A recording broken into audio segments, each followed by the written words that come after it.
I'm going to be talking about missing persons case that has some really kind of creepy and nefarious aspects to it. This is the disappearance of Johnny Gosch. It took place in 82. He had a paper route in rural Des Moines, Iowa, and was picking up his papers. That was the last time, apparently, that anyone saw him. His parents were alerted that something was off when they started receiving calls from people on his route asking where he was. Some of the paper boys mentioned right after they picked up the papers, they saw him talking to a large man in a blue car, but that's really all they had to go off of. So something pretty cool about this case is Johnny was one of the first kids that was missing to be featured on the back of a milk carton, which is such a cliche, but it really happened back in the day. I remember that.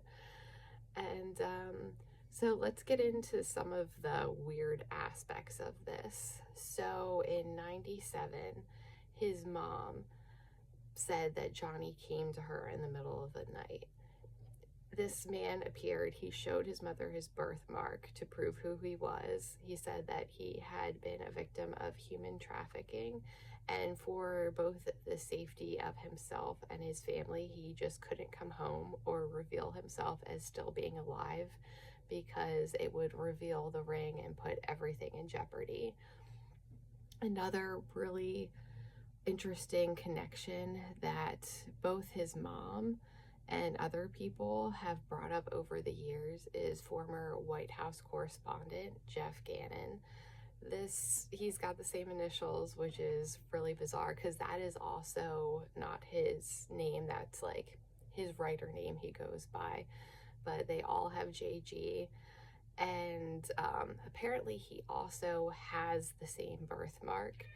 And people have brought up over the years that he felt like a White House plant because of the types of questions he would ask, and he was a favorite, of course, at press briefings. So if he was an insider, is this ring somehow connected to politics? I'm not saying it is, but it is just interesting stuff to think about. All right, if you have heard of any other similar and interesting cases, I'd love to look into them, so drop me a comment.